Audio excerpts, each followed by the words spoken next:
Now before we begin, I just want to quickly promote one of my comedy sketches. Essentially it's my amateur version of the Gamer Poop series for Mass Effect, and so if you're interested, definitely check it out. How's it going, everyone? It's TheProperBloke, and today we have some interesting yet possibly so-so news. It really just depends on how you feel over the whole subject and if it appeals to you in a certain way. So right off the boat, Ian responds to a tweet which I actually can't find on my source that I'm looking at, but basically it's about the level cap system, and Ian responded with, "There's no level cap, so if you really want to, you can keep on leveling up until you're maxed out on every skill." Now, if you watch the Mass Effect Andromeda combat series video, you'll see that there's a lot of skills that are shown throughout, and you have quite a lot to pick at. So the amount of dedication you'll have to put into this game to really maximize the amount of skill points you have on every single skill, I assume that's going to be quite a bit, which is pretty good because that means that you'll have a longer and more interesting playthrough. So let's go ahead and move on to the customization news. So somebody tweeted to Aaron Flynn, "Will we be able to customize the body at all, or are we only able to do from the neck up, just like in the trilogy?" Aaron responds back, "No body customization, unfortunately." And so I think this tweet can also be kind of confused because people might think that, oh man, that means I won't be able to actually have a customizable rider. And I'm pretty sure I read somewhere where you can customize the face, you can make your own rider, you just won't be able to like customize like the body. And so I think this is where Aaron leaves it off. It's just the body portion. You just can't like make your dude really muscular, for example. And to also top this off, if you were thinking that you'd be able to customize the default faces of Scott and Sarah Ryder, you'd be wrong because you really couldn't do that in Mass Effect 3 either, and I don't think you could in Mass Effect 2 or 1, but I do know for sure that you can't do it on Mass Effect 3. So just gotta create your own rider and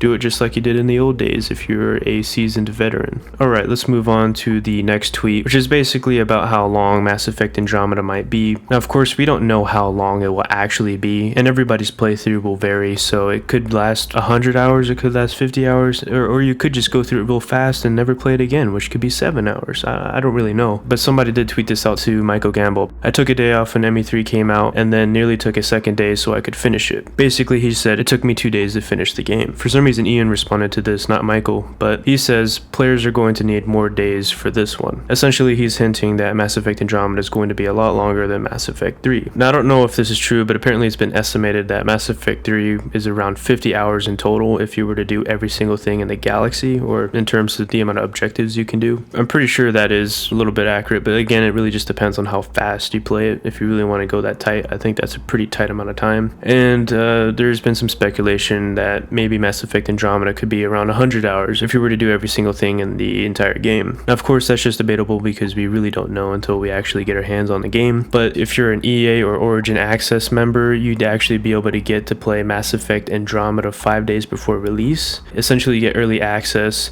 and you have a total of 10 hours to play the game for 5 days. Your saves will move on to the official launch date, so seeing how you're given 10 hours, and some people might actually use the 10 hours efficiently, like, you know, as fast as they can kind of thing, that probably means that the game is going to be really long, because 10 hours, I'd say that's a pretty good amount of time. But for a game where you're spending a lot more time like exploring or doing a lot of RPG roles and side quests, 10 hours really isn't that much. Mass Effect Andromeda might be a really long game. So let's go ahead and move on to the last bit of news, and this is going to be fairly short. So if you're a Cards Against Humanity fan and you're pretty big about Mass Effect 2, then you'd be happy to know that BioWare made some Mass Effect cards for Cards Against Humanity. I think they're like $1, I'm not too sure, I don't plan on getting them. So that was it for this bit of news. What do you guys think? Was it good news? Was it bad news? Or was it mixed? Let me know in the comments below, and of course, if you liked the video, make sure to hit that like button, and make sure to hit that subscribe button, because hey, you're missing out on some good stuff, kid. Without further ado, it's been yours truly, TheProperBloke, and hopefully